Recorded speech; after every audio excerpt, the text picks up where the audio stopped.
as having had this conversation. And so in the exclusive right to represent buyer document, number 3 is term of agreement, just like there's a term of agreement on the list side.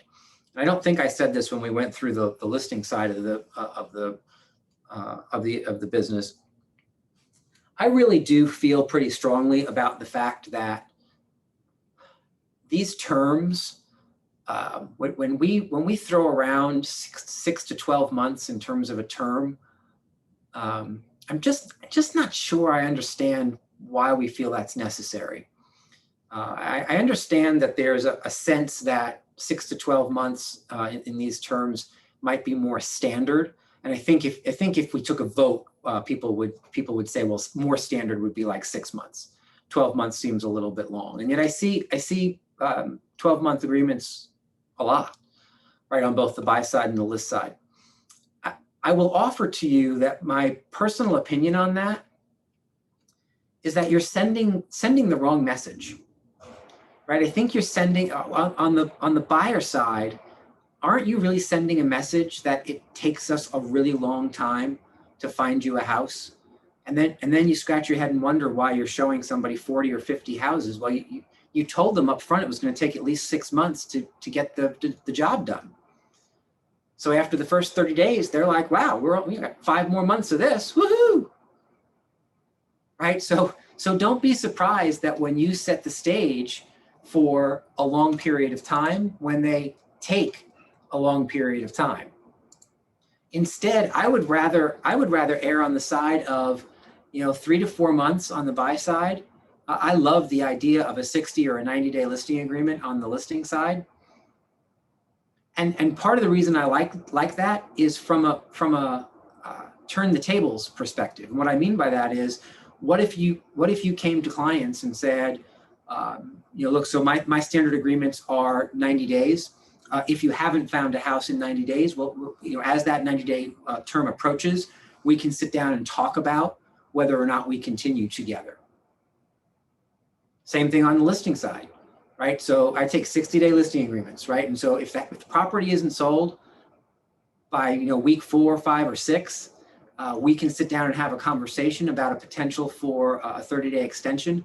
But clearly that is going to have to come with some other adjustments based on the fact that the market would have spoken pretty loudly about your property at that point in time, right? So I'm turning the tables. Instead of begging for more time, I'm stating right up front that, okay, this is how much time you have me for, so let's make the most of it.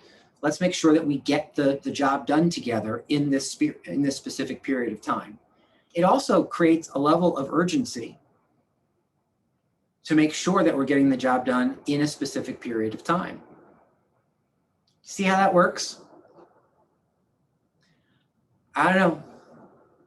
It's funny because every time I push that out, I can sense some hesitation. I can sense some excitement from some and some hesitation from others. And what I would offer to you is try it. Like, to the next time you have a listing appointment, the next time you have a buyer, turn the tables a little bit and have it come from the position of, this is how much time it doesn't take longer than this. And so let's have this agreement in place. And again, if we get to a point where you haven't found a house, or on the list side, the house isn't sold, we can talk about the potential, the possibility of you getting me for a little bit longer, right? We can talk about the ability to extend.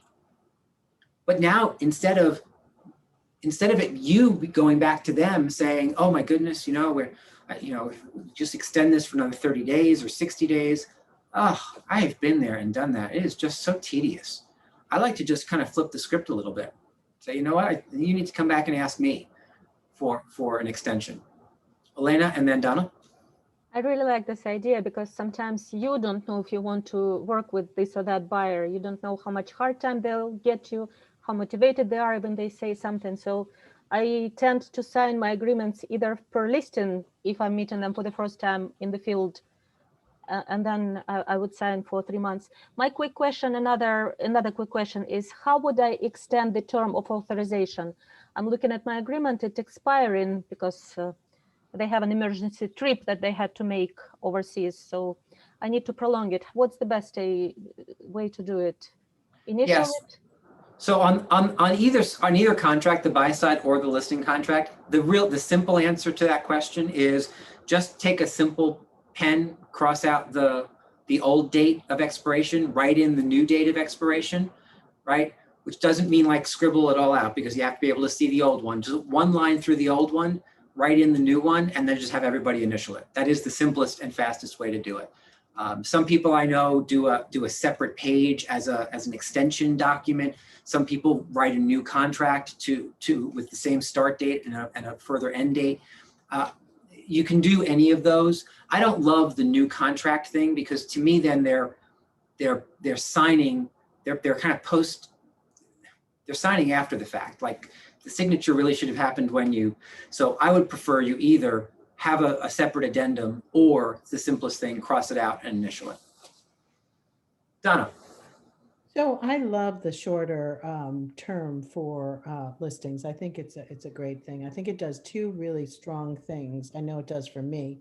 Is it helps me make a better decision on the price, on who I'm going to get in business with, on what house I want to list or not list, people I'm sitting down with. It just makes me focus, because I only have a certain amount of time to get this done, and I intend to get it done. So you really and here's the other thing, that's subliminally or right on the face of it, it sends a message to the person you're sitting across the table with, which is, as you said, you're only going to get me a certain amount of time, all that, but it also says, I know what I'm doing. Yeah. We're going to get right to the heart. I like to say to people, you hired me to sell your house, not to market the hell out of it. Right. Sell it. Yeah, and that's what I'm interested in doing. Yep. Yeah, no, indeed. Right. Because the whole idea of taking listings, and frankly, listings can be either seller listings or buyer listings. The whole idea of taking them is to get rid of them. Right. These are not stamps or pennies. We're not collecting them. Right. So it's in and out, in and out. Right. And what's interesting about what Donna just said is, when I said urgency before, one of the people it creates urgency for is definitely you. Right? It's definitely you. To me, it's also a version of holding yourself accountable to the same thing that you're asking of your client, right? You're asking the client to be held accountable to get the job done and work with you in a timely fashion. But then we sign these agreements that allow us to kind of just sit back. And again, because you're modeling behavior, when it allows us to sit back and say we have plenty of time, that even just subliminally, you're sending that message to them. Sit back, no worries, we have plenty of time. Remember, time is not your friend. We've said that a whole bunch of times, right? Time is not your friend.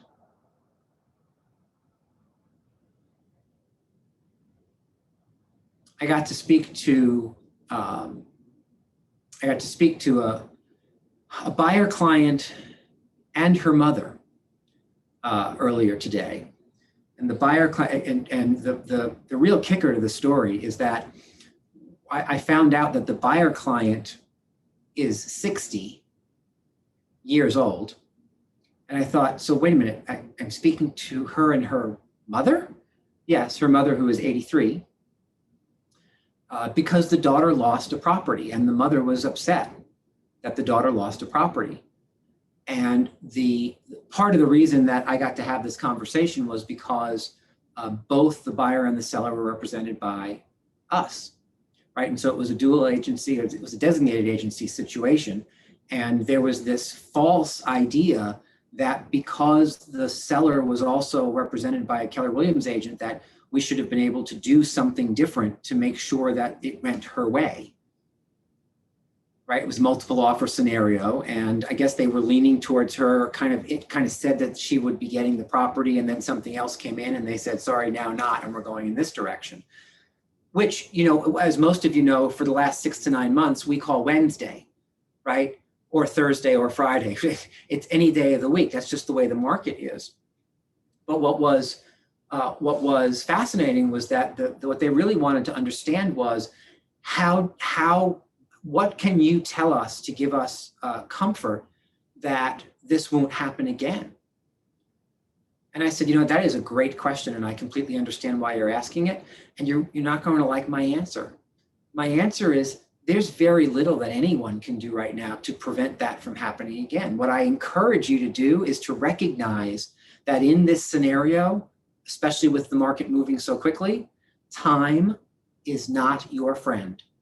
So again, I don't just say that to you guys, I say it to anyone who will listen, right? What do you want to, what can you do, Mr. Buyer or Mrs. Buyer, to make sure that this doesn't happen again? Always come with the strongest possible offer right out of the gate. Do everything you can to put everything you have on the table up front the first time, and then move as swiftly as you possibly can from there to an acceptance, to inspections, to your contract, to whatever is going on. Make sure that literally every 24 hours you are leaping over another hurdle to move this along, because the second sellers today feel like you're dragging your feet, you run the risk of being out. I will tell you, sellers today would rather risk some version of a lawsuit, which most attorneys for sellers know won't happen, than risk letting all those other offers that they said no to go buy something else. So the listing agents are monitoring progress more than they ever have before. And so the best way I know how to protect your buyer, move them swiftly. Keep going, right? And stay in constant communication with the listing agent, letting them know exactly what's going on and what you're doing. Okay, the last thing I wanted to just mention on the buyer agreement before we put that to bed is paragraph 7, A, B, C, D, and E. Paragraph 7 outlines how we get paid, right? In the script, if you remember, in the middle of the script, it talks about this form allows you to officially hire me. It outlines all of the duties and responsibility that I have to you, and then as well as you back to me. It also outlines how I get paid. And I'm always challenged by that line to say, well, why would you bring that up? And my answer is, why wouldn't you bring it up? Do we not, unless you're like waving the flag of pro bono work, why wouldn't you have a conversation around how you get paid?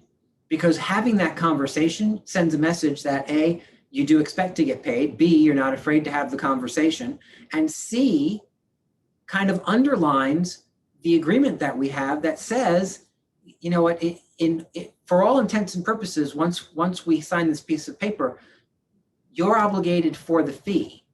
And that's the last piece I want to just cover with you, because I constantly am amazed when I ask the question, who is obligated to pay the buyer's fee? How many people instantaneously say the seller?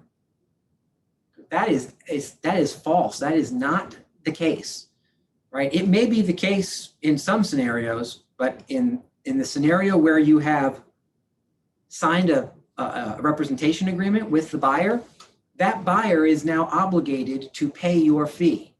We do everything in our power to make that not come to fruition, right? And 7B or C lists all the other places we're going to look before we actually come to you with our handout. But do recognize that buyers are on the hook for our fee, and they typically don't have to pay it.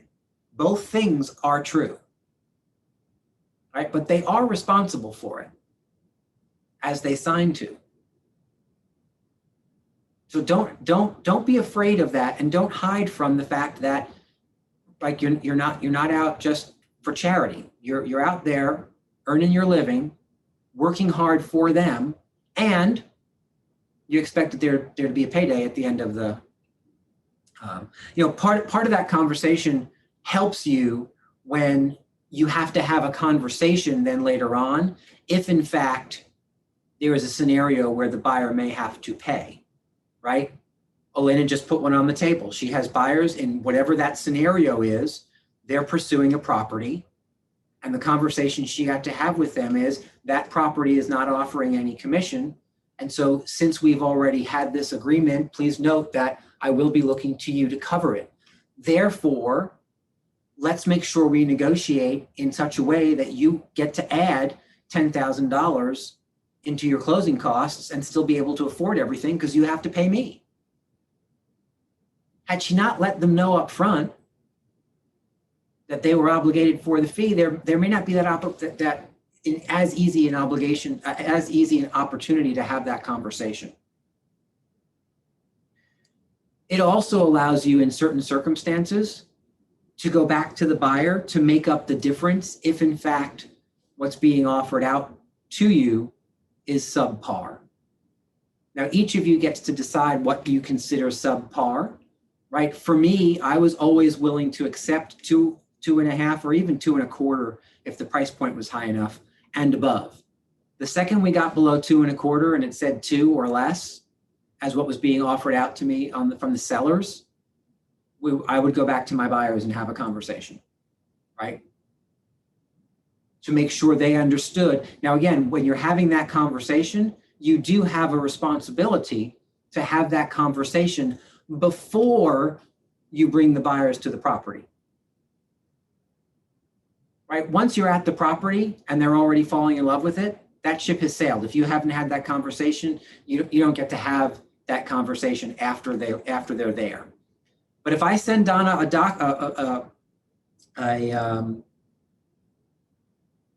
oh my goodness me. Document? Listing. A listing, there we go, thank you. I knew it wasn't a difficult word, I just couldn't come up with it. So I send Donna a listing. Hey Donna, this is like the property. You're gonna love this property. However, if you remember at our consultation, I mentioned, I used to call it cheap seller syndrome, right? And so, so my conversation with Donna would be, if you remember at our initial consult, I mentioned that there might be certain times where a property might suffer from cheap seller syndrome, meaning that the property is not offering out a commission that's going to cover my fee. This property, though it's awesome for you, is one of those properties. And so in the scenario that you decide to purchase this one, you'll owe me an extra % at the closing table. I'm curious, just want to be certain, with that knowledge, is this a property that you still want to explore? And as long as I have that dialogue with Donna up front, she gets to make the decision. Wow, this looks great. How much extra would I owe you? 1%, so it's an $800,000 house, so an extra $8,000. You know what? I think that's more than fair. Let's go and see the house. Or she might say, you know what? That's not in our budget. We don't have the extra cash to bring to the table, so we may just have to pass on this one. And that's okay too, right? But she gets to make that call. Remember, once you sign this document, you don't get to choose what you show them and what you don't show them based on how much it's paying you. That is not your choice to make, because that's not fiduciary representation. They can choose, you can't. Make sense? All righty. And when you position yourself properly with buyers, I will tell you, I've had that conversation a number of times in my career very successfully, and I've coached a bunch of agents through that conversation very successfully. Very, very rarely do I find that buyers say, well, what are you talking about? What do you mean? You know why? Because when you do it right and you have a proper consult, you've already set the stage for that as a possibility. So when it pops up, they're not terribly surprised, right? I had one buyer who did come back to me and say, you know what, we'd really like to see that house. We're not in a position to pay you an extra %. Will you accept an extra 0.5%? So the MLS was paying me 2, they were looking to pay me 1/2. And I gladly said yes to that, right? So you get the opportunity to negotiate if you so choose, right? Or stick firm on your fee. Oui, madame. Olena.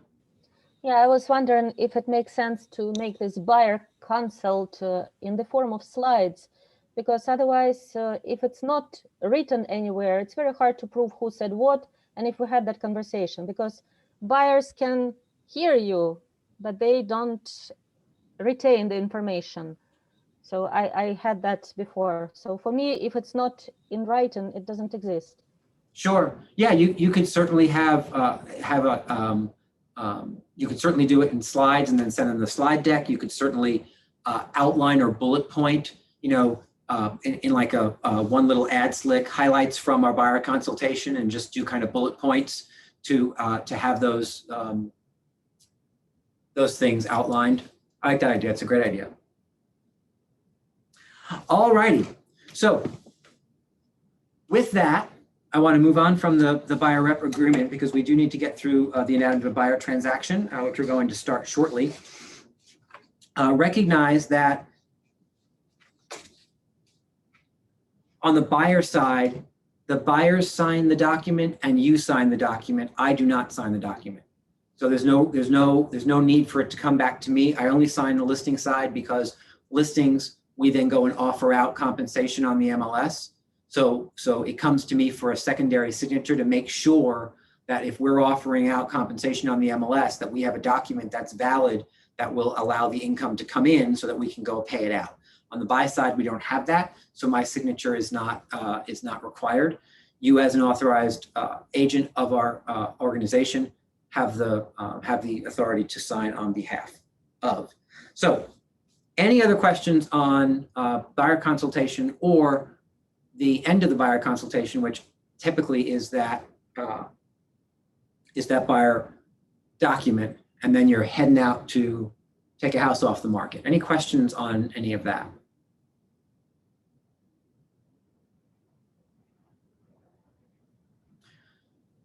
Let me give you one quick story, and one thought with one quick story.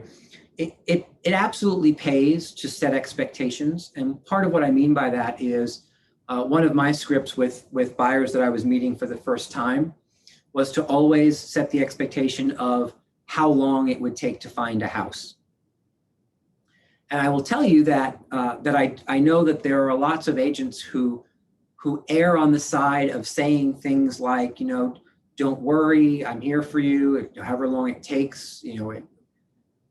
I tell you what, I just think you're setting yourself up for disaster by having those kinds of conversations. So my script was, as we were walking from the office to the car, or cars if you're not driving together, my script was always, guys, I'm really, really excited to get this whole process started. We have 4 properties on deck for today. A couple of quick things. First, historically speaking, my clients typically find the home that they purchase within the first 8 to 12 properties we see. Having said that, we are seeing 4 today. Sometimes that average is cut way down because they find the property they want to purchase that very first day. And so I just want to go on record as saying to you that it's not wrong if you find a property today that you think is the one.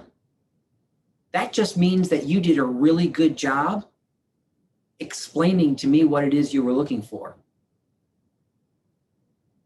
Right? Give them permission to buy on the first day. Let them know that it's completely okay and normal. And what I love about that script is that it goes back and gives them the credit, right?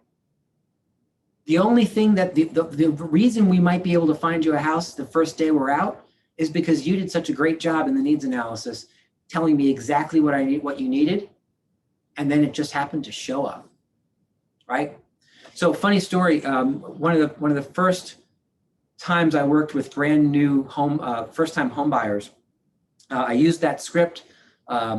Most buyer clients of mine find a house that they purchase within the first 8 to 12 that we see. We went out. We saw 4 properties on a Saturday.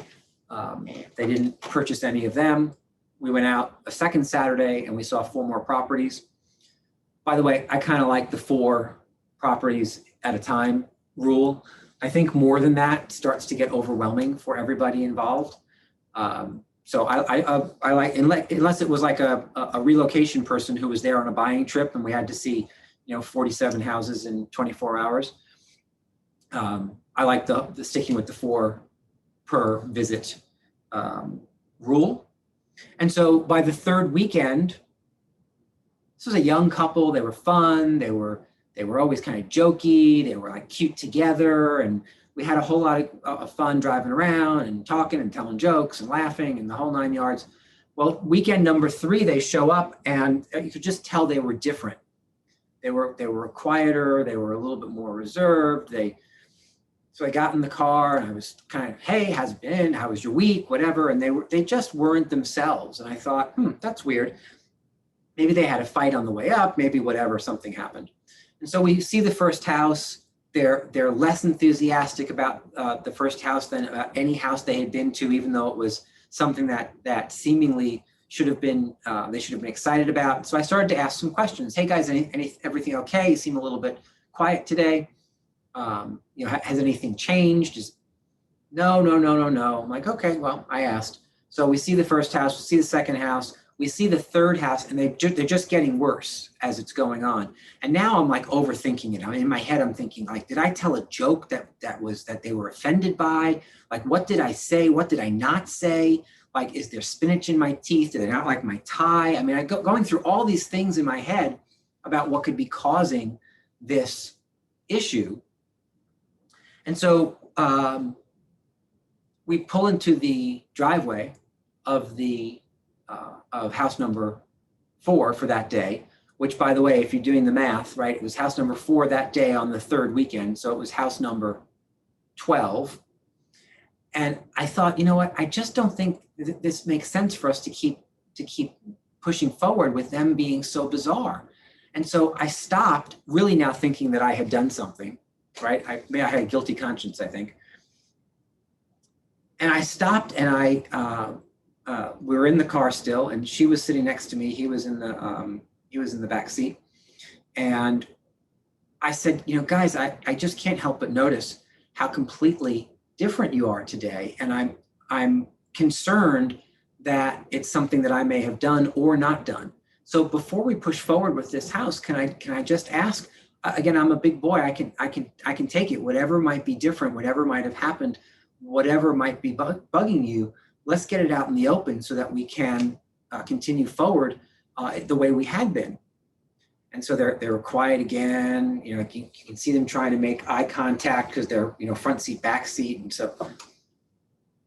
and so she finally turns to me and says, "Well, the issue is," and I thought, okay, here it comes. She said, she pointed to the house that we were in the driveway of. She said, "Well, this is house number 12." And I thought, okay, I don't get it. I was completely dumb about the whole thing. I said, yeah, I think you're right. And is that a problem? And she said, well, don't you remember you told us on the first weekend that most of your clients buy between house numbers 8 and number 12. And we're just so concerned about these 4 houses today, because what if we don't like any of the ones we see today? Like, they were convinced that I was going to show them 12 houses and put a gun to their head and said, buy one of these, right? So if you think that those kinds of scripts, those kinds of expectation setting scripts don't take root in people's brains, I am here to tell you they absolutely do. Because I had to kind of back myself out of that in that moment and say, oh my goodness, you know what? Thank you so much for sharing that.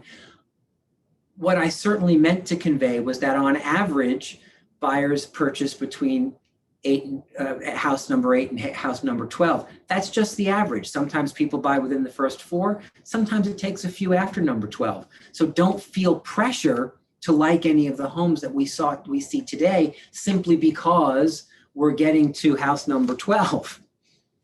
Well, oh my goodness, like their shoulders relaxed and they were like, oh, okay, so sorry, we misunderstood. They didn't like that number 12 either. We went out the following weekend. Guess what house they bought? They bought house number 14, right? I showed them 3 houses the next weekend. So they bought house number 14. So my averages were all still the same. My point, setting expectations works because you put something in somebody's head and they start to behave towards it, right? All righty. The anatomy of a buyer transaction. You receive that earlier today.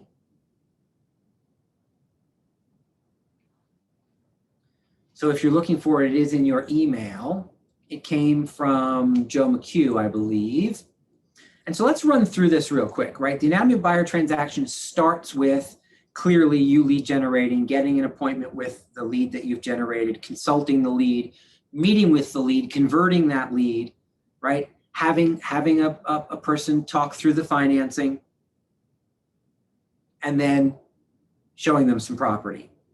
And once they find the one, right, you're going to start with number 7 on this list. Once you find the one, because you're going to ask each and every time, right, is this a home that you think you want to make an offer on? And they say, yes, I think so. Great, let's head back to the office and do some homework. Right, and we zip on back to the office to do some homework. And what that means is we're going to sit and pull market conditions and comps as if we were the listing agent.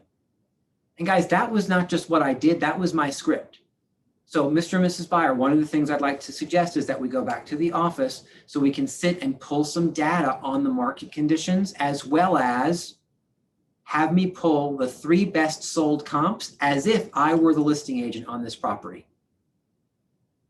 What I was communicating to them was, I want to be able to confirm to you as your representative that the list price on this property is either valid or invalid, so that you know where to start, right? Buyers seem to always ask the question, what offer should we make? And I think the reason they do that is because we don't do a good enough job giving them data and making sure that they understand that the next steps are going to be, let's go and gather that data so that you can make the best decision possible. Remember, I'll go back to your job description. Your job description is to interpret current conditions such that the client can make the best business decision possible. And so when the buyer clients immediately say, where should we make the offer? Great question. Let's head back to the office and let's get the data that you need to be able to make that great decision. Right? You're continuing to give them the information even about just getting the information. So that you're remember, buyers are anxious, always. All buyers, they're anxious. That's just a trait of most buyers. So quell their anxiety by being over communicative. Here's what's going to happen next. That's when that conversation really, really starts to elevate you and your skill by keeping them calm. And part of keeping them calm is getting back to the office, right? So they're not like all freaked out. Okay, good, we're going back to get the data. Excellent. And so then you're going to pull that data and then write up the offer with the client. Part of writing that up, number 8, is make sure that you have a complete offer. 8A is a cover letter. I know. The MLS went on record last summer saying they don't think these are good ideas. Okay. I appreciate the MLS's opinion on that. I do not believe that it should change your mind about encouraging a buyer to write some version of a cover letter, right? There is no harm to the buyer. There is no potential harm to you. The reason the MLS said that about these cover letters, which they call love letters, these cover letters, is because they feel as though sellers and or listing agents may get themselves in trouble if they use information in a cover letter that may cross the line and violate fair housing. Do you see how that has nothing to do with you on the buyer side and has nothing to do with the buyers? Say yes, because the answer is yes, right? It doesn't have anything to do with you. So why you would give up a tool that might set your buyers apart and endear them to the sellers is beyond me, just because the MLS decided that they wanted to be more cautious than is really necessary. Now, because of that statement that the MLS made last summer, it is true that there are some listing agents who will not accept them any longer. They'll take the rest of the documentation and they'll pass the other documentation along, and they won't pass the cover letter along. Okay, like there's nothing you can do about that, right? So just accept that for what it is, but don't not include it, right? You don't have an argument with the listing agent. That doesn't do your buyers any good, right? Because it's not just some listing agents. There is a brokerage that I know of that teaches and preaches to their agents that as the listing agent, you should not be accepting them, and as a buyer's agent, you should not be writing them. They took the MLS's conversation very literally and took it as if it were some new law. That is not how I interpret any of that. Therefore, what you should know from me is I encourage you to have your buyers write them. I don't encourage you to write them yourself per se, right? Have the buyer write it. You can outline for them what it is they should include. But if it's more sincere if the buyer writes it anyway, because it kind of comes from their heart, and then pass that along with, of course, your offer to purchase agreement, or contract, depending on what you're writing it up on, which is sometimes dependent upon geography and sometimes just dependent upon everyone's comfort level. A copy of a 1% or whatever percent binder check that you're working with. And then any disclosures that might be relevant to the property. Of course, you want to have some version of either proof of funds if it's cash, or some kind of a pre-approval letter if there's financing, and that kind of completes that package. Do make sure as the buyer's agent that you go through that package, go through the documentation, that everything makes sense, that the numbers add up, that the math is right, that you haven't forgotten anything. If there's one thing as a listing agent that would drive me absolutely bonkers, is when I'd receive incomplete offers, because now it's my time to go and chase you down as the buyer's agent and ask you for additional documents and whatnot. And the reality is you can't advocate properly for your buyer client if you're not willing to at least write the paperwork up properly, right? That's not advocacy. That's not fiduciary representation. That's laziness. So make sure that you don't err on the side of lazy, and you make sure that you have proper, complete offers to be presented. Number 9, present your offer to listing agent and or the sellers if that is something that you're interested in doing, and of course permission is granted. Most of the time you're getting that to the listing agent. If geography permits, I still to this day believe that if geography permits, you should just hand the listing agent the documents in person if you can arrange it. If it's a matter of walking across the street or driving down the street and they're there, right in the office, and you can just kind of have a quick conversation around the offer, I think that's best. You can gauge their body language when they open it. You're there for questions if they have any questions. If geography prevents that or makes that inconvenient, then certainly scan it and deliver it as a single PDF. Nobody likes receiving 17 pieces of paper, right? Nobody wants it faxed, just in case some of you think that's a good idea, right? You might as well have the monks copy it and send it on the Pony Express to have the fax.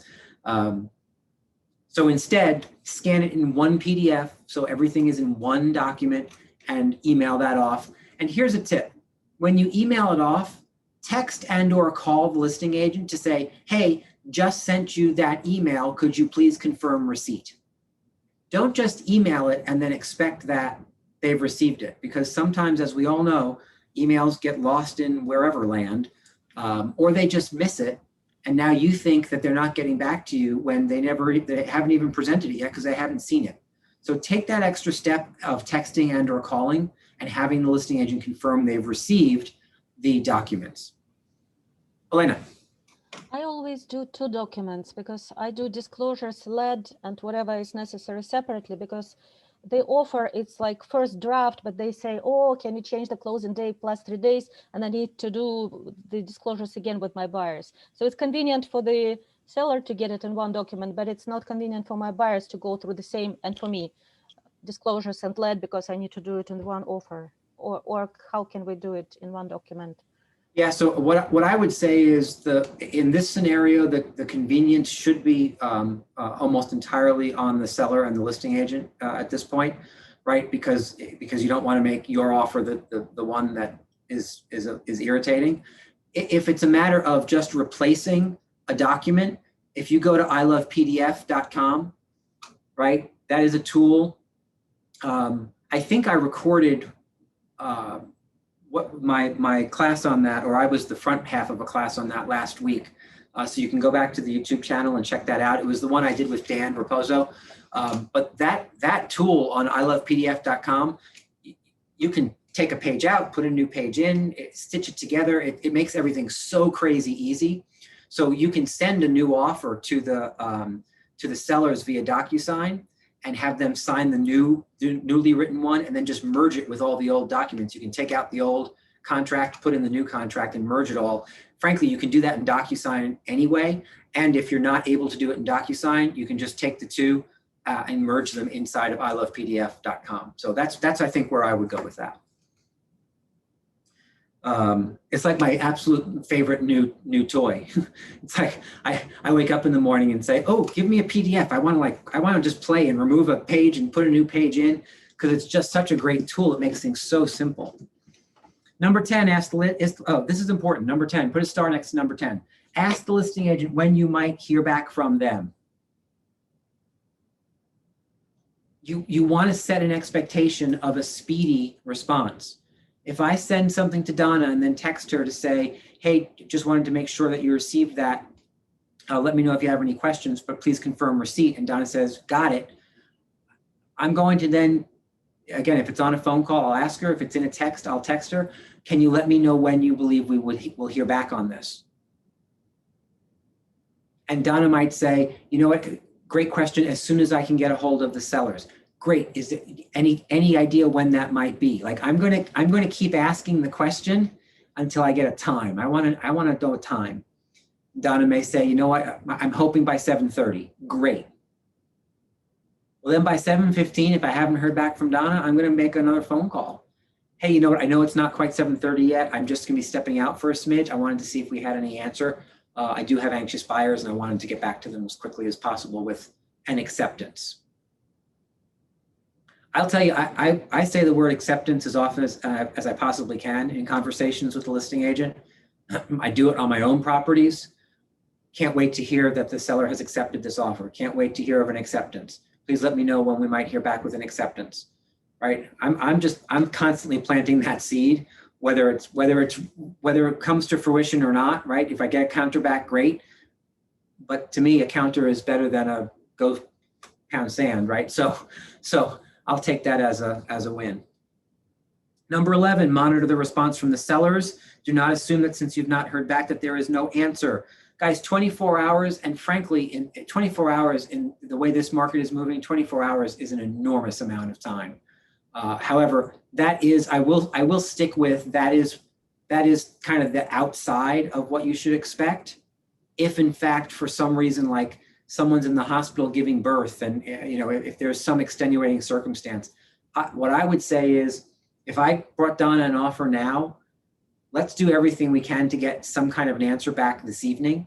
If I have to wait till tomorrow, I'd like to hear back by 9 or 9:30 in the morning, right? There's no reason this has to take a long period of time. Madame Gilbert. So there's just something I wanted to just throw in here when you were talking about asking the listing agent about when I'd hear back. Here's the other thing that I found to be really helpful right now in this market is I actually reach out to the listing agent to tell them I'm putting in an offer, and then I ask her or him a lot of questions about what would make, besides the price, this is my little script, besides the price, what else would make the seller ecstatic? When would they like to close? What is it that we could add to make our offer stronger? I just ask all those things, and it's funny, they tell you. And sometimes it's something that you hadn't thought of that would be so important, but it is. Why not get that? And here now he or she knows I'm a human. She knows that I'm intelligent enough to do some reconnaissance and ask. She knows that I'm easy and fun to get along with. It's going to be, and at the end, I say, okay, so that's great. Thank you for this information. And I am bringing you an offer. I will text you and then call you as soon as I send it over. And if there's anything I can do to, I am amazing to work with. I tell them that I'm so much fun to work with. My transactions close. I build a little joke. And we're like good friends. She's looking forward to my offers, what I found out. And be genuine, obviously. But wow, when I was on the other side as a listing agent over in a property in Ridgefield, I was so surprised how many people did not call to even tell me that there was an offer that had come in. Yeah. Really? I have to find, then I'm calling them to say, would you like to walk me through this? Oh, no, I think it's pretty self-explanatory. Really? So why don't we take it from the top? Now I'm just going to walk them through it because Yeah, right. insane. What do you, right. Anyhow, that's my 2 cents. Right. Because now you've irritated me. So now I'm going to make you spend the time. Well, and the asking all those questions up front is crazy important, right? That's brilliant. Crazy important. It's also not really advocating for your client if you don't, right? Because something as simple as the listing agent saying, you know what, I know it's a pain, and I know we're in a time of year, but they really don't want to move until after the kids are out of school. And we keep getting these offers that are like, close in 30 days, close in 40 days. And what we really need is someone who can close in the middle of July. And so if bam, right? And because then if you have buyers who don't care one way or the other, I will tell you that one of the things that I've noticed in helping some of you craft offers that can win with buyers, my advice to your buyers through you is, it doesn't matter how convenient it is. Do you want to win or do you not want to win? Figure it out. Live with your in-laws for another 6 weeks. Go into a short-term rental. Rent a hotel for 2 weeks. Like, it doesn't matter. If you want to win, close when they want to close. Figure it out on your end, right? It's not the buyer's job to have all this be convenient. It's the buyer's job to make it as convenient for the listing agent for the seller as possible. One more thing. Yeah, of course. And don't you agree that all starts at the buyer consultation? I do. Yeah. I Let's do. just get up front what this looks like. That's what I mean when I say they have to understand what's going on in the market right now. Yeah. No, so true. So true. And then lastly, it was something brilliant I was going to add to that, and it flew like literally out of my mind as soon as I said, and lastly.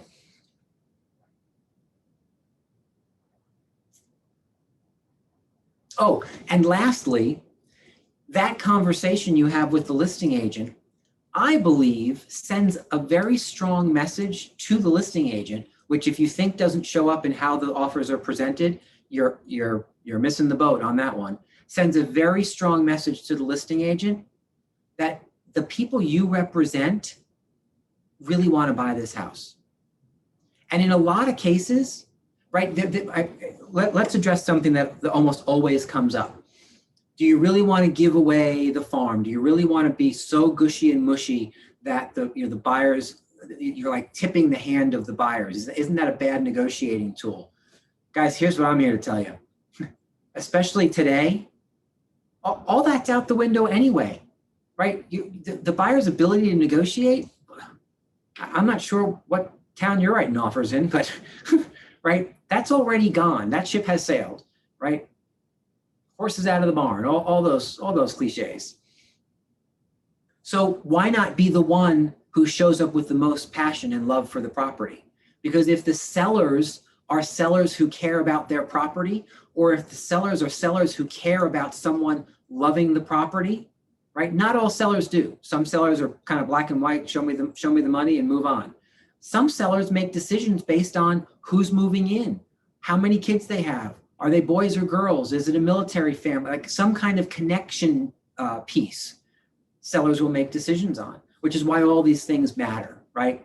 And they've never mattered more than they do right now.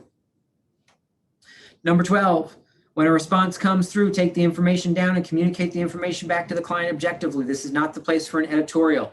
Here's what I mean by that. Guys, you've got to recognize, you heard me say it, I think earlier last week. You've got to recognize that how you communicate is how the buyer will hear the information. And so what that means is if I pick up the phone and Elena's my buyer client and say, hey, it's Rick.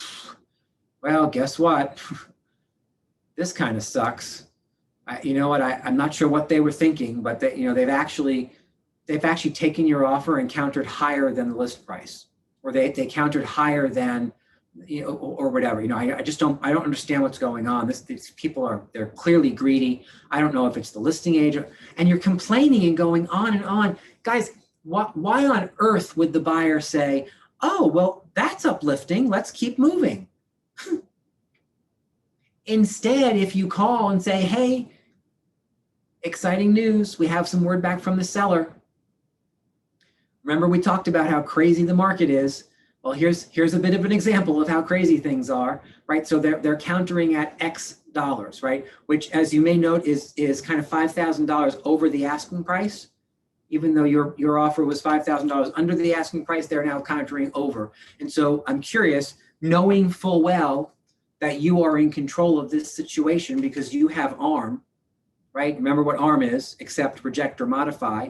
I'm curious, is that something that you're looking to say yes to, say no to, or do you think you want to go back with something in between, right? Remember, I said to you last week, and I'm going to mention it again tonight, you always, every time the ball comes back into your court, you want to make sure that you explain to your client that they are in control. They have ARM. They get to accept, reject, or modify it. It doesn't matter what it is.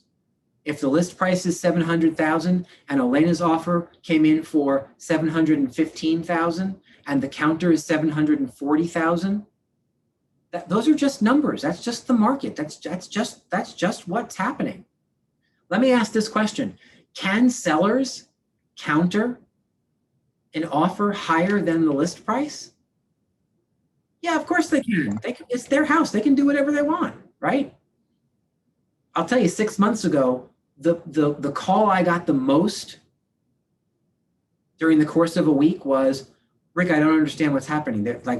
We made an offer over asking price, and now they're countering us even higher than the offer we made, which is over their asking price.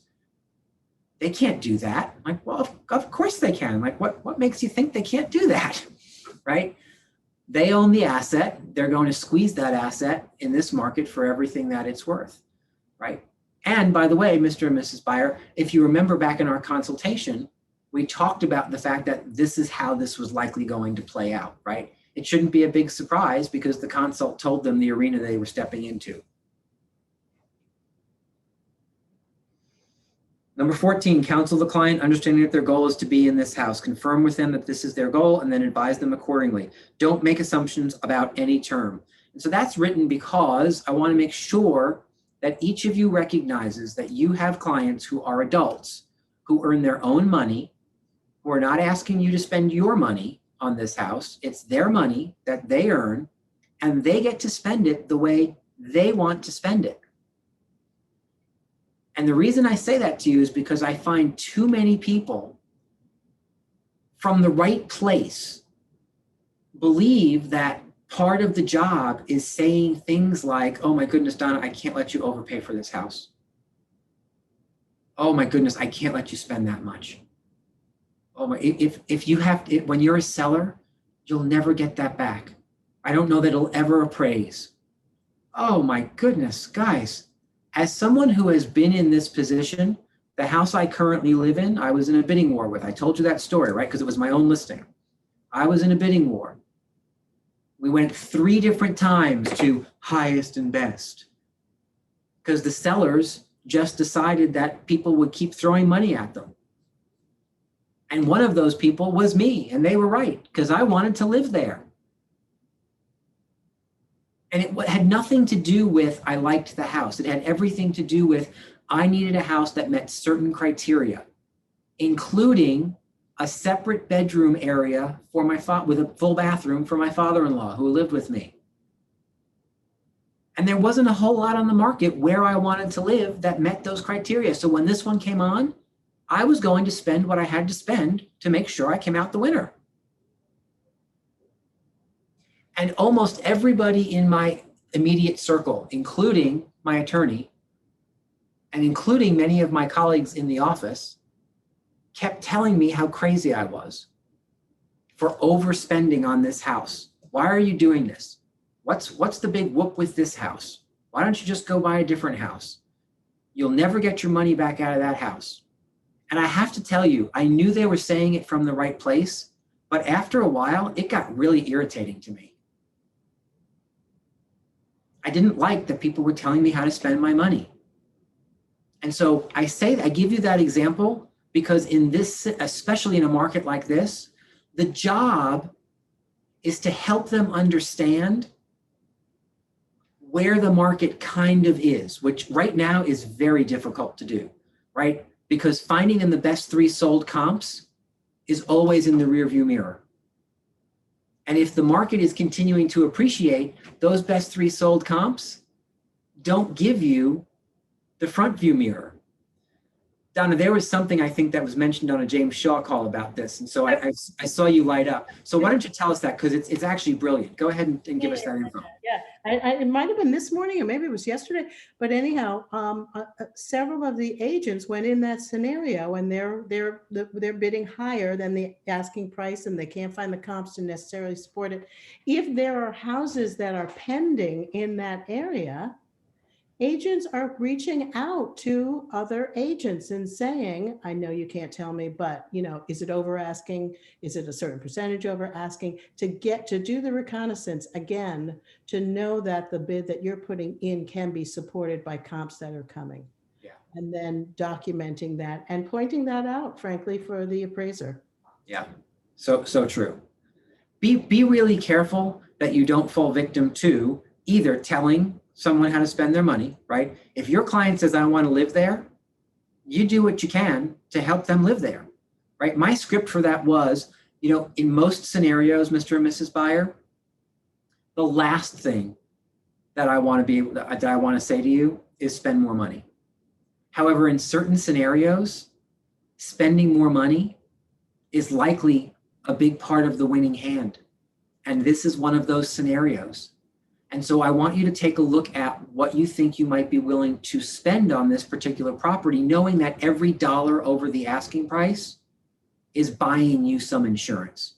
So what you really recognizing that the asking price is the minimum expectation that the seller has at this moment, and that multiple offers typically means, right, in today's day and age, we're talking about multiples, which is 3 or more, not just 2, 3 or more. In the age of multiple offers, that typically means someone's at asking price and most everybody else is over asking price. You have to decide which of those you want to be. And every dollar you spend over the asking price is just buying you some additional insurance. So let's talk about how much insurance you think you want to purchase and then go in with our best foot forward. Yes. So here's what's so interesting. That story that you tell about you buying your own personal home, I've heard you say it over and over again, and I totally understand, get it, and support everything about it. And here's the thing why I keep coming back to this class is it's ringing truer and truer right now because it is just what you said, and I heard it differently this time. The specific things about this house is what you needed for your family, and you were willing to do whatever it takes to get it because you wanted to live in that town, all of that. That is actually, in my opinion, that is what is happening for buyers who want to go ahead and win right now. They're like, okay, we looked at a bunch of houses, we've lost out. This one is perfect. I just had this happen. On a house in Woodbury. And she said, so this is it. What do I have to do to get this house? I mean, she was like, and I mean, in a good way. And she threw it all at it. And not just money, terms, conditions. She said, if this one gets away, I don't know what I'll do. Yeah. She got to that point, but it was because it was perfect for her, and it was. Yeah. Yeah. And here's the other mistake that I want to make sure that we don't make. Don't troubleshoot things that you fear might happen in the future. And yes, I am specifically talking about appraisals.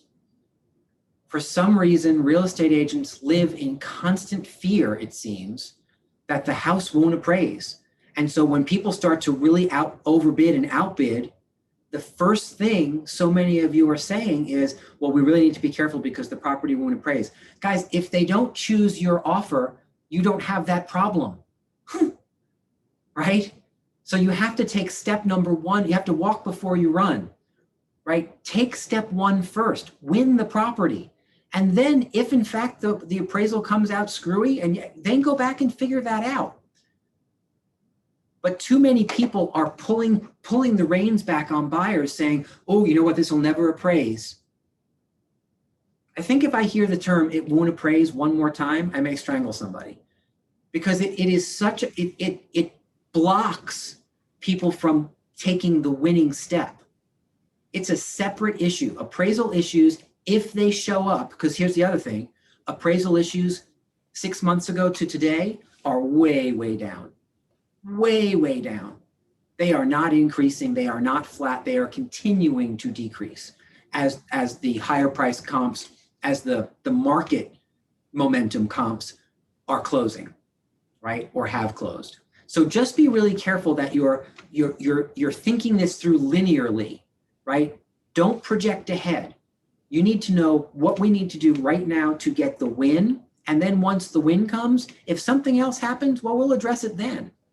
But my thought would be, what if it does appraise? It's just as likely that it will appraise as it won't appraise. And yet we tend to want to dive into the, oh my goodness, the drama of it won't appraise. If you're hearing yourself in what I'm describing, you've got to take a slightly different mindset on that and come at it from the positive. Win the house first, deal with the issues second, right? It looks like we have some questions. Elena and Herm. No, I have something to add. I think it also depends on how you present it to your buyers, because it might be actually a good thing if it doesn't appraise and they put, I don't know, 50,000 over asking. But then what's the worst thing can happen? You renegotiate and they can buy the same house for less, or am I wrong? So it can be actually a positive thing if it doesn't appraise. So why scary? Like agreed. There are 3 or 4 different ways that appraisal issues can be solved. You can renegotiate and come to a new agreement. The seller can cover the difference. The buyer can just cover the difference, right? Or you can challenge the appraisal, and the appraisal can come back and be rewritten, right? So there's minimally 4 different strategies that can come to the table to help solve that issue. That we don't have to get, we don't have to make it as big a deal as many of us want to make it. Can Agreed. I add one more quick question to that? It might be a question to Tammy or somebody from mortgage, but is it true that FHA appraisal is different than regular appraisal, that it comes lower? Or is it not true? It should be regular appraisal, but for FHA loan. I think the only thing that's really different about an FHA appraisal is that they're going to be more cognizant of stuff. Meaning, with FHA, the appraisal may specifically note, I don't know, some deficiencies in the house or something like that, right? So that's going to be more of an issue than money. Money should be, comps are comps, right? So no, I don't believe that FHA appraisals are just inherently lower because they're FHA appraisals. Herm, go ahead. Yeah, hi. Yeah, I agree. First win the bid, but we just recently had a question from the listing agent saying she loved the bid, but then she brought up the appraisal issue, and she said, "How would you address it? We want to know, how it. So how do we get beyond that without addressing it?"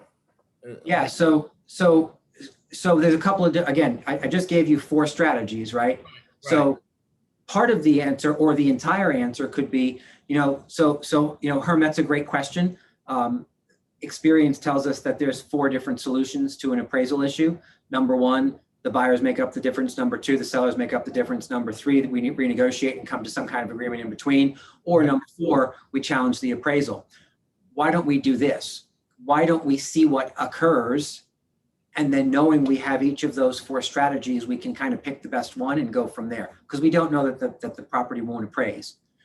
Right. That's different than if what's being asked of you is something more specific. If what's being asked by the listing agent is the buyer willing to make up the difference and therefore waive the appraisal contingency because they'll just make up the difference? That's a different question, right? Right. So yeah, I mean, yeah, because they're putting us to the pen to paper, like how much, either waive it, how much you want to cover, or so that's what we have to decide. Yeah, and so if they're asking it up front, the buyers may need to make a decision about how they'll handle that if it occurs up front. Yes, Donna. So on a listing, I am the listing agent still. And we had bids and one was wonderful, way over asking to the point where it did send up a few red flags. It's a great offer. So when I'm talking to the buyer's agent, I said, so I so appreciate this offer that you've put in. It's fantastic. And yet, appraisal. Well, let's talk about that. I said to him, do you have any scenarios in mind? Do you have a plan for if it doesn't appraise? And he said, no. And I said, well, here's what I've found useful in the past. So we could either do straight up, we live or die, the way we always do, or your people could waive the appraisal. Or a third scenario that you might want to take back to your buyer is there a point where, let's just say, if it appraises at least to a certain number, that you would be okay with covering the gap? So instead of it being like a $30,000 gap that we've got to worry about, as long as it appraises up to a certain number, you'll be okay with paying the extra. And he said, well, that's a great idea. Let me take it back. And they came back with a number that they were happy with. So we still got the big number as the purchase price. And we knew that if it got up to here, they'd be able to make it up to here. And we got the lender was notified, everybody was on board. And as to Rick's point, when the appraisal came through, it appraised at the higher number. What wasn't a problem? Yeah. Right. Love it. Love it. Love it. Love it. Hey, Rick, quick story on my end as well. Same thing happened to me, $1 million home. We got an offer for $200,000 over ask. A little concerned about the appraisal again, but the seller said, listen, if it doesn't come in, I'm willing to pay up to $25,000. The appraisal came in fine. $200,000 over ask in a $1 million home. Yeah. Yeah. And I think to the points that are being made, we're seeing that more and more and more. 6 months ago, this conversation maybe would have been a little bit different, right? Because 6 months ago, we were still struggling to have some of the momentum market be closed to validate some of these price points. And with the market continuing, I'm going to tell you what, I'm also seeing, I can remember back in the 2005, 2004, 2005, 6, 4, 5, 6 era, there were appraisers who were making, market adjustments. I mean, they would do their comps, and if it didn't quite come out the way they wanted, they were right at the bottom, like market pace adjustment. And they just raise it by 20K because what they knew was the market was still moving, right? So if you can give on the buyer's side, and we'll get to this in a minute, but if you can give the appraiser information, look, these are the best. I pulled some comps to help my buyer, just thought they would be useful for you. And I noted at the top, because I spoke to each of the listing agents on these 3 properties, each of them had multiple offers. Each of them sold. The minimum number of offers was 5. The maximum was 17, right? That sends a message to the appraiser that says, okay, there's a reason these numbers are what these numbers are, and the market hasn't retreated since these sold. So it allows them to make just some adjustments, right? So I think that's part of the reason we're seeing fewer and fewer appraisal issues, simply because they're like, okay, well, it is what it is. Like, we're not, because here's the thing, the banks also do want to lend, right? And so everyone's got to kind of work together to figure out exactly what's going on in the market and make some better decisions. Question that Neil's put in the chat. The answer to the question is, it's only an issue if the percentage of financing comes into play. So, a 35% financing, a $350,000 loan on $1 million property, if the maximum loan to value is 70%, well, then it would only be an issue if the value of the home at 70% then was less than $350,000, right? At $1 million or 900 or 800 or even 700, right? It doesn't matter because the loan to value is still not outside of that particular program's max. So that becomes not a non-issue. All right, so you're going back and forth, or maybe you're just going forth or back or one time, right? Remember that in today's world, we oftentimes get one bite at the apple. One of the things that the buyer that I spoke to earlier today was upset about is that a decision was made and that she wasn't given an opportunity. Yeah, that's right. That's what's happening, right? That's why and she felt like she did everything right. She felt like she did, and she did. And does it still happen? Yes, right? And we got stuck in this conversation about illegal, unethical, immoral, right? So here's what I can tell you guys. The law supports what the seller did.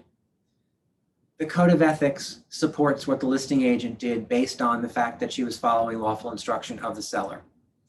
Morality is going to be in the eye of the buyer or the seller, right? So the buyer thought that it was immoral, that they made a choice that wasn't the right thing. Well, it certainly wasn't the right thing for the buyer. And yet the seller and the listing agent don't need to operate out of what's in the best interest of the buyer, right? The listing agent needs to operate out of the best interest of the seller, and the seller, generally speaking, they believe they made the right choice and did what was right for themselves, which is all they're required to do, right? So be careful about how we throw around some words, right? Because real estate agents, as well as the agents that are on the other sides of your transactions, when they're attempting to win things for their clients, they'll throw around those words. Are you sure that's legal? That's very unethical. Okay, right? Then I must be the Satan of real estate, right? Right? You don't take the bait when people say those things to you. Understand what agency is, understand what representation means, understand what you can and cannot do.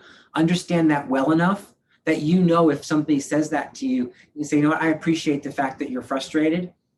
However, let's continue to focus on how we can solve this problem, right? It's not about ethics or law or whatnot, almost ever.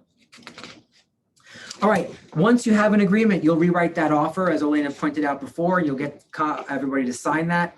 Again, time is of the essence. Get it signed, move it forward, right? Don't take a day and a half to get signatures, right? In today's day and age, it doesn't take that long. We have DocuSign on our phone. No one is ever within, out of 3 feet of their phone.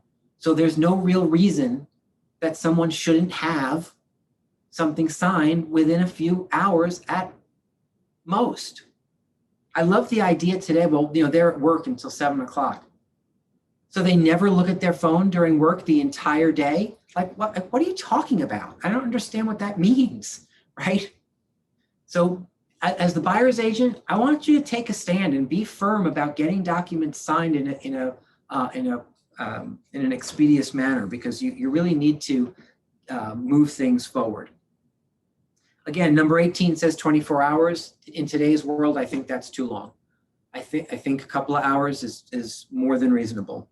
And then expect and check that the offer is going to be reported as, this dates this a little bit, it would be show today, right? You want some movement on the MLS, either to show or deposit once your offer is accepted and both parties have signed it. Listing agents now have 24 hours to get that done. If it's not done, just make a phone call. And you don't have to make a phone call like a raving crazy person, right? You can simply make a phone call that says, Hey, Donna, it's Rick Scott. Just wanted to check in. I couldn't help but notice that the property at 123 Main Street wasn't reported as under agreement. I do have some pretty anxious buyers. So I wondered if we could just get that done as, you know, I know how busy you are, but I just wanted to kind of put that bug in your ear if we could get that done. And for the most part, that phone call solves the problem. If it doesn't, make a second phone call and remind them of the 24 hours. And if that still doesn't get the job done, send the signed document to the MLS and say, I'm struggling having this property reported. Please note the document. And the MLS will take care of getting that taken care of for you. Number 20, once the revised fully executed offer comes back to you from the listing agent, prepare the paperwork and the binder check and deliver everything to the buyer's attorney. Remember, in our organization, we write binder checks for whatever percent, 1% or more, depending on what your buyers choose, directly to their attorney. We don't write them to the office. We write them directly to the buyer's attorney. Number 21, number 21. So what this really should say is submit your pending paperwork through KW Concierge Services within 3 days of your accepted offer, right? Have that documentation, fill out that quick little form at kw203services.com and have our free concierge services upload that into your command and submit it to the office so that you are in compliance. That has to happen one way or the other within 3 days of an accepted offer. I hope everyone wrote that down. It's not a strong suggestion. You need to get documentation into command and submitted to your market center within 3 days of an accepted offer. Number 22, create and submit a commission. Again, that all happens for you, right? Green sheets are our old version. Clearly, I need to update this. Green sheets are our old version. Commissions are the new version in command. When you use concierge services, you don't have to do that, right? That's handled for you. So that all gets taken care of by concierge services. Number 23, make sure that you have all this information ready for the listing agent, who the attorney is, the date and the vendor of the home inspection, the date and vendor for the septic inspection if you have a septic system. I would encourage you nowadays, like the buyers should be chosen already. Like the first week you're working with someone, that should not be held till the end or once the offer is made or accepted. Know who that person is and have had the buyers talk to them already. And one of the things that you can pre-schedule is your building inspection, right? Have your inspections pre-scheduled. Expect a win. If it's today and it's Wednesday and I'm making that offer to Donna, I'm going to pre-schedule those inspections for Thursday or Friday, right? Work with your inspector, expect the win. I'll use that as a tool with Donna. You know what? All they have to do, Donna, is say yes and accept my client's offer, the buyer's offer, and the inspection can go forward at noon tomorrow. The sellers will waste zero time. We'll be certain that they're done by 3 o'clock tomorrow afternoon because you've already pre-scheduled them, like when possible. Number 25, call the buyer's attorney, introduce yourself. Well, again, we're doing that ahead of time. Boy, it's amazing how much of this I have to actually now rewrite. It's crazy. Number 26, make sure that you've received a copy of contract information, right? Oftentimes that's done by the listing agent. You can certainly ask for it or produce your own. Either one. You're going to attend the home inspection, attend the septic inspection, and then once all the inspection reports are received, you're going to review them with the buyer. Here's what I want you to recognize. In an age of waived inspection contingencies, that is different than waived inspections. I just want everyone to hear that, right? Because I keep getting pushback when we have a class about how to win offers, or when somebody calls me and says, I don't know what else to do. I'm presenting another offer. It's my fourth. We're not winning. And I ask them all the things that they've done. And I hear things like, well, I could never in good conscience advise my client to not do an inspection. Like, okay, so This is not about you and your conscience, right? That's the first thing you have to recognize. This is about your client and their ability and desire to win this house. So have you asked them how they feel about their inspections? Number two, when we say waive the inspection, what we're talking about is waiving the inspection contingency. Do the inspections. Again, my opinion about inspections is that that's how the buyer learns how to use their new home. It's like the how-to guide live and in person. So you still do the inspections, you're just waiving the contingency of the inspections, which means if something horrific comes up, well, you don't have that to rely on to say, I'm out. Which, by the way, if you're using the 3 or 4 page contract in the MLS, that in paragraph, I think 8, gives you a 5-day attorney review period, is another reason why if you pre-schedule your inspections and have them done within a day or 2 of an accepted offer, and there's no contingency for them, the buyer is still safe if something horrible comes up because they're within that 5-day attorney review period, which they can kind of pull out for almost any reason that exists, right? The attorney's going to review it, and within those 5 days, if they don't like it, pull the plug. So just remember, sometimes you can utilize contractual language and contingencies if you stack them or put one inside of the other to make it a little simpler for the buyer. Quick question. Yes. If the buyers waive this contingency for inspection, but do inspection based on inspections, if they want to pull out, can they or can they not? Because they waived this contingency. If they waive the contingency, that they're buying the house, unless the seller allows them to depart the contract, they are stuck in that. They can't say I didn't like the way the inspections came out because they've waived the contingency of the inspections. So it is risky because if radon found or anything, it's on them. They just know about it, right? Correct. Mm-hmm. And what I would say is in today's world, the entire process is more of a risk for a buyer. And again, that's the conversation you have up front in the consultation. To say, generally speaking, we'll do an inspection. Oftentimes today, buyers, in order to win, are waiving the contingency of that inspection, which means if the radon comes in high and that's a concern for you, that you're spending the $1,100 to mitigate the radon. So let's make sure that you understand that anything that comes up is on you, right? What's fascinating to me about what's happened in the last 6 to 9 months is that buyers have really been forced to recognize that they are buying used inventory. Because in Fairfield County, frankly, in most of the state of Connecticut, you're not buying brand new property anymore. You're buying used inventory. And just like when you buy a used car or used clothes, it's not perfect, right? And for the first time in a really long time, or maybe ever, buyers are being confronted with the fact that because they're buying used inventory and being made to fight for it in order to win, that they just recognize that, yeah, I'm buying a used house and I may need to do some stuff myself. I may need to correct that radon. I may need to change out the GFIs in all the bathrooms. I may need to correct that rotten wood on the back deck, right? Whereas in previous markets, buyers felt like they had an upper hand where they could come back and say, you know what, we want you to handle all that stuff for us.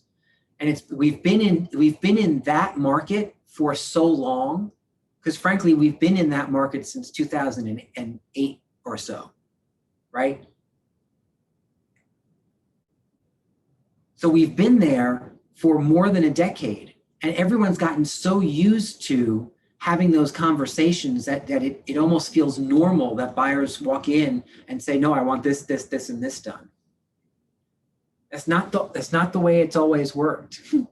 And so it's been interesting to kind of circle back and this time in a really, really defined manner to have buyers recognize that they're fighting for used inventory. And that sometimes comes with right? One of the line items on the Excel spreadsheet that I use to vet my investment properties has a line that says cost to lease or cost to cure. And the line item references, okay, I bought it at this much money and I have to spend how much money to do the things that need to be done so that I can lease the property properly, right? Well, that has now crept into almost every buyer's scenario. I need to spend this much money to purchase it, and I may need to spend an extra amount noted here to cure some of the things that pop up, right?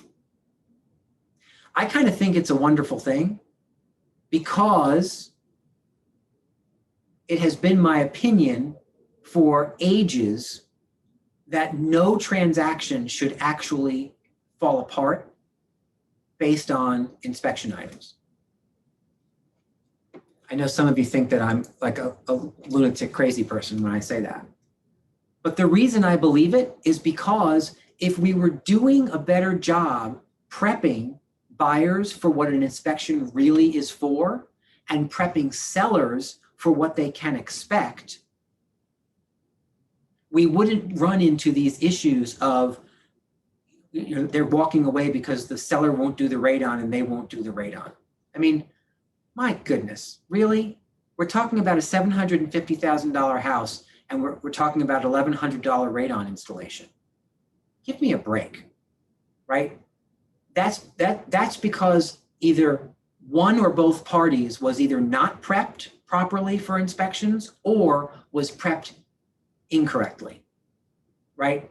Because it's possible to prep buyers by saying things like, well, here's the good news. You get a second bite at the whole negotiation apple once the inspection report comes in. If you think people don't say that, you are mistaken. They do. And on the seller side, one of the things that I used to do every single time was when my seller was ready to say yes to an offer, I would say to them, just remember, when you say yes at this number, it is possible that you may face minimally $3,000 to $5,000 in inspection repairs that you don't know about yet.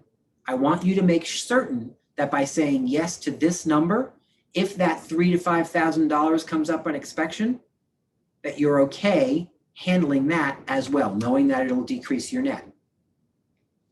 Said that to every single seller to prep them for what is likely to come from inspections. You know what? I would do the same thing today. That would not be different for me today. Certainly on the buyer side, but I would keep doing it on the seller side as well.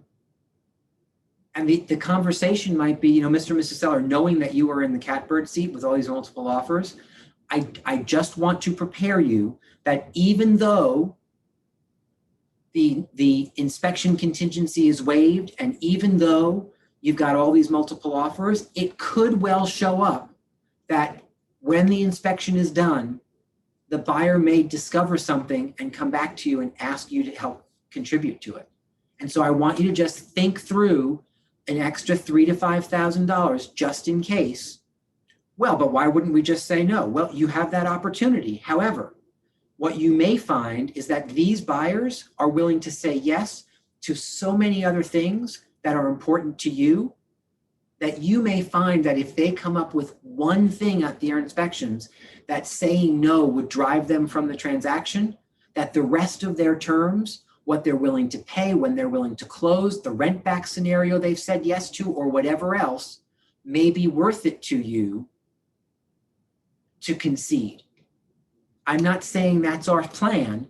What I'm saying to you is I want you to be ready with a number of about $3,000 to $5,000 just in case.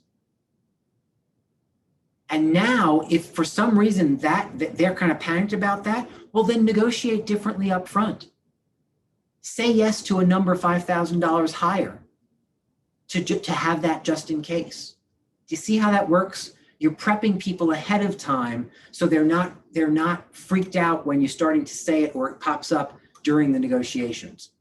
Again, I believe that it should be so incredibly rare that a transaction falls apart because of inspection issues, I think we have to take that back on us. Our level of preparation with our clients and our ability to help them see what the inspections are really done for, right? All righty. So just by the way, it is clear that we are going to run out of time before I get to end with my cat house story. And so what I will do is one of two things. I will probably find the link to the last Ignite close and send that to you and tell you where to fast forward to so you can hear the cat house story. Or if I have some time tomorrow, I will tell it to myself on Zoom and just record it, and I'll send you the link, right? Because I don't want you to miss out on it. And yet, because we kind of got so far behind, I do want to just finish up our anatomy of the buyer transaction. So now we're moving into, so starting with number 30 on page 3, you're going to have that conversation. Any inspection issues are going to be had with the listing agent. If there's a negotiation, you'll negotiate those. And once you're finished negotiating them, you'll have a list of what's agreed to.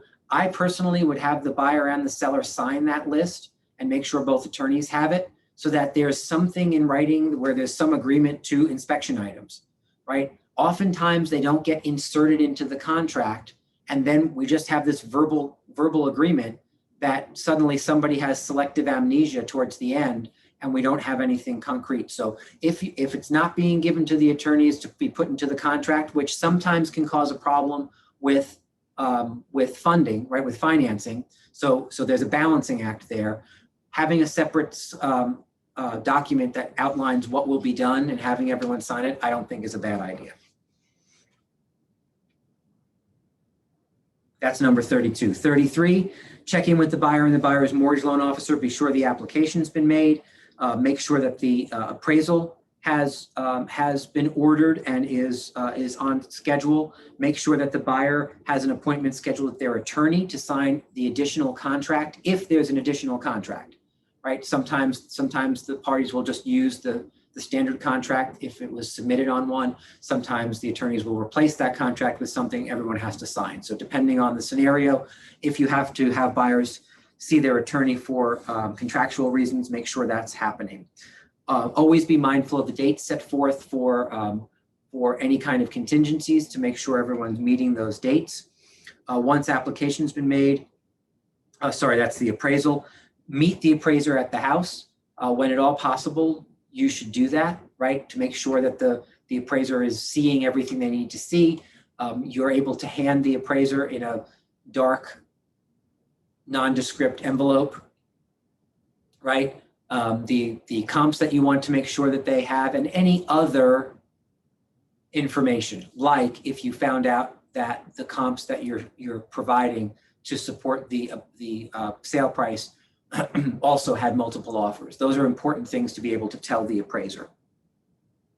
Call the buyer, let them know the appraisal's been done. Once it's been done, once the mortgage has been approved, that is now a two-step process, right? You'll get the conditional approval and then the clear to close a little bit later. So that conditional approval will come in. Make sure that you understand what conditions have to be met so you can help the buyer stay on top of that if they need that. Checking with the listing agent to make sure the inspection repairs are moving along. Number 40 is an interesting one. You should put a little star next to it, because what I find is that if you don't do that, you run the very real risk of getting to the week of the closing and everyone's forgotten about the inspection items, right? So if you just if I call Donna and say, hey, Donna, just checking in, everything on 123 Main Street seems to be moving ahead, certainly on the buyer's side. How are things going on the seller's side with those inspection items, right? And Donna says, oh, you know what, they're going fine. You know, we'll get you an update and get you some paid receipts. And Donna hangs up the phone and says, oh my goodness, I better call them because I have no idea where those are, right? That's okay. Sometimes when you make a check-in call, if you're told things are okay, what you've accomplished is smoothing out some of the wrinkles, right? Nobody's perfect. And so then Donna makes that phone call and says, hey, you know what? I haven't heard from you about those inspection items. How have you handled those? And the seller says, oh, they were done 2 weeks ago. I'll send you the receipts. Or the seller says, oh my goodness, you know what? We actually have not started those. Can you help us find a contractor? Can you whatever, right? And so as the buyer's agent now, just making that simple phone call to remind and check in gets things moving and perhaps prevents a problem later on.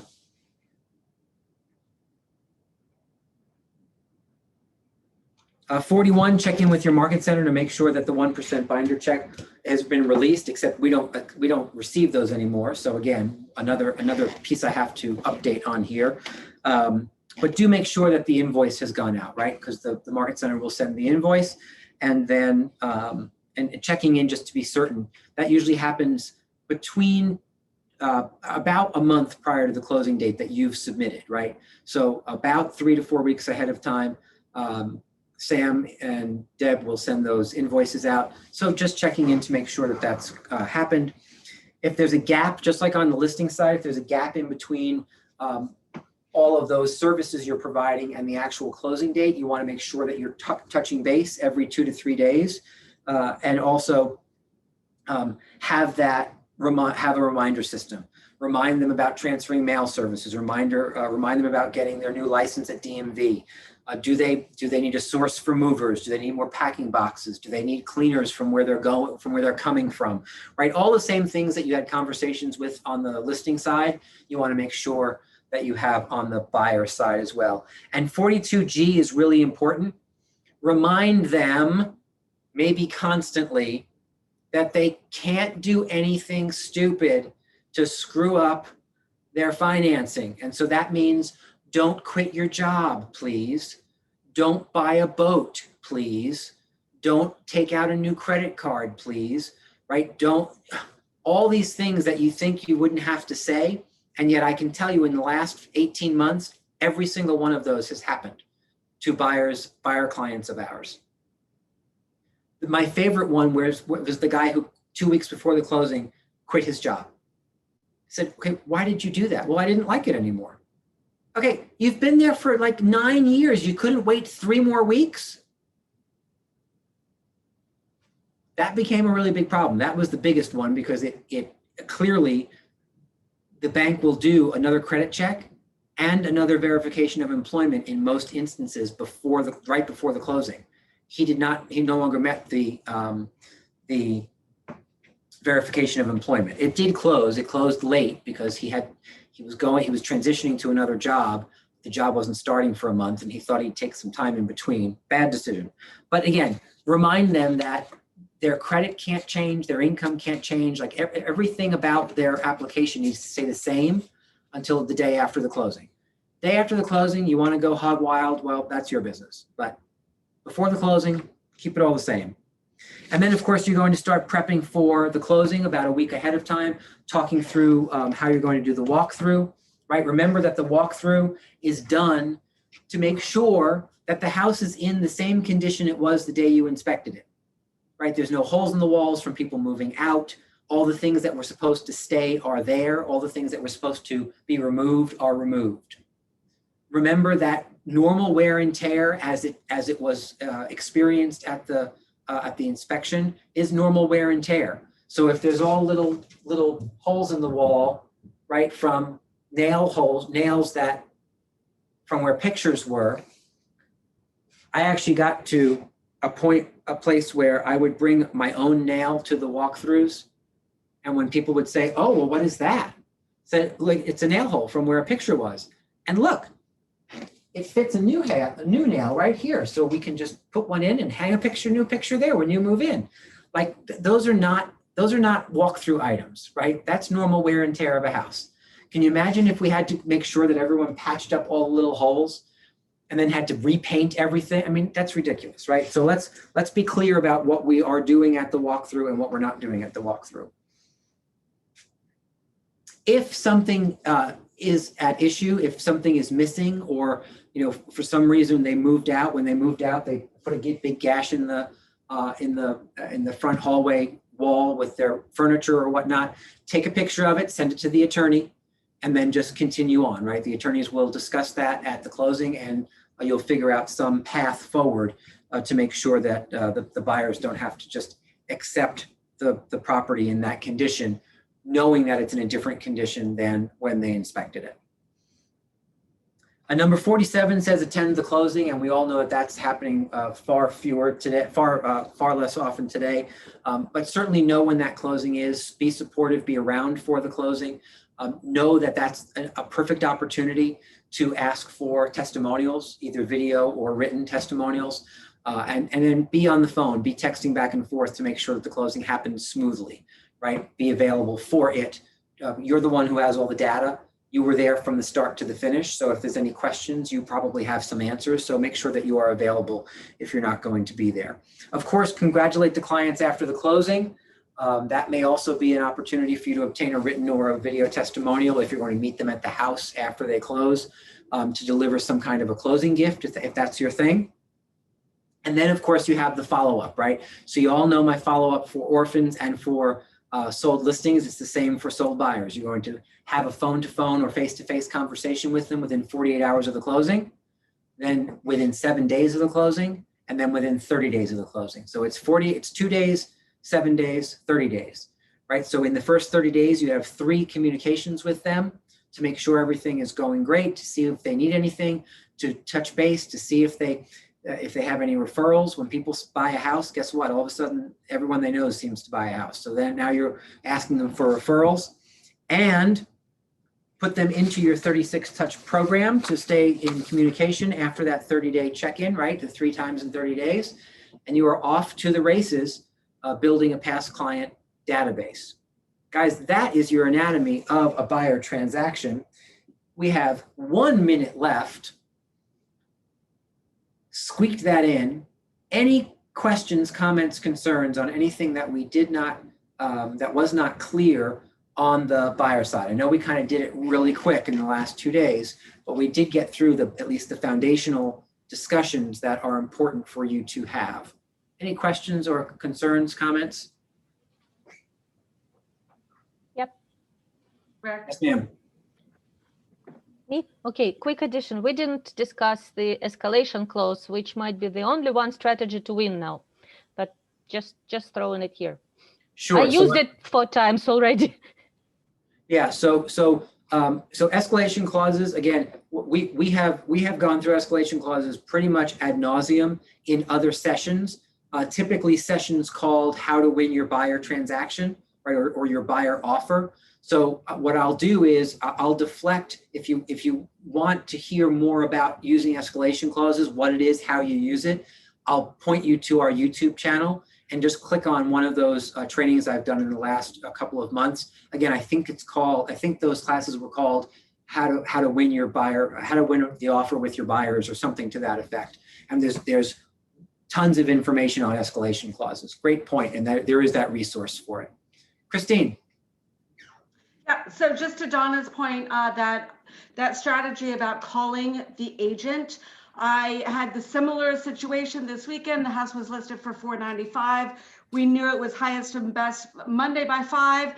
And I called the agent Monday at noon and said, what can you tell me? What can I do to win this? You know, what can I do with the inspections, contingencies, things like that? And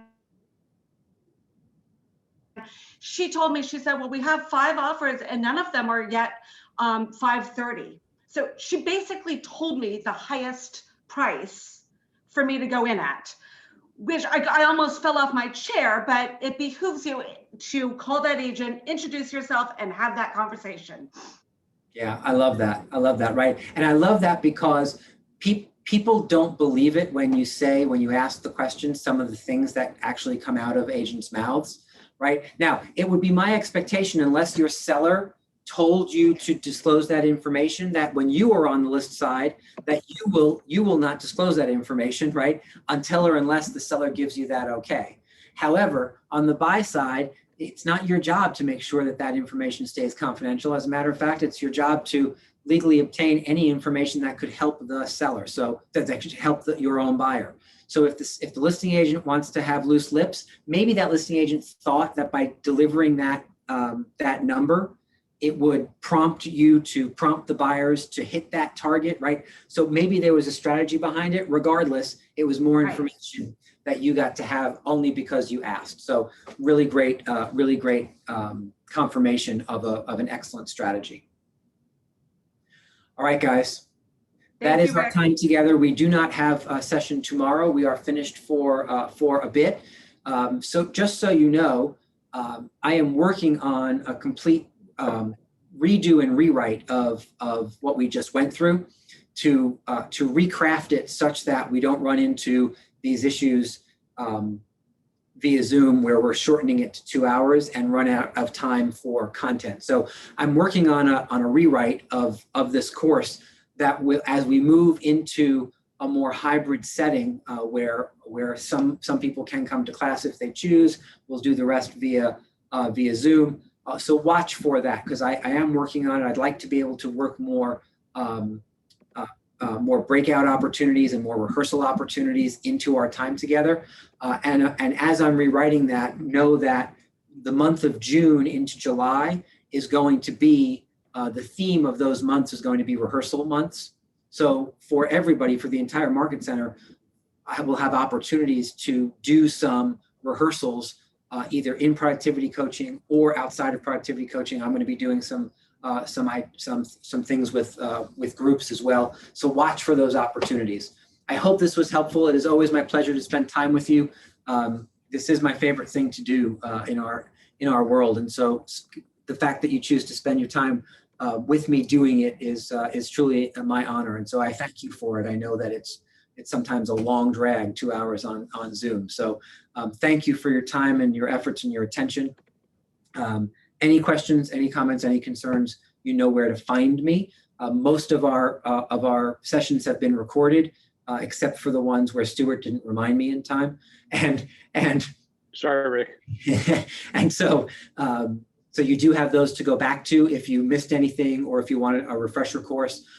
Or don't forget that your team leaders and your staff, your ALCs, and your colleagues are always there for you if you have any questions whatsoever. So know that there's a ton of resources. Don't hesitate to utilize them. If you call the wrong person and they're not sure, they'll just pass you to the right person or get you to the right person as quickly as possible. So thanks for your time and efforts. Nikki, if you're still on, I will call you in about 10 minutes on my drive to my next appointment. I did get your text, so watch for that. Everybody else, thank you so much. We will see you tomorrow morning at 9 o'clock sharp. Have a great evening. Thanks, Rick. Bye. Excellent course. Thank you. Greatly appreciate Thanks, it. Rick. Appreciate it. Thank you, Rick. Bye, everybody. Good Bye. night. Thank you. Thank you, Rick.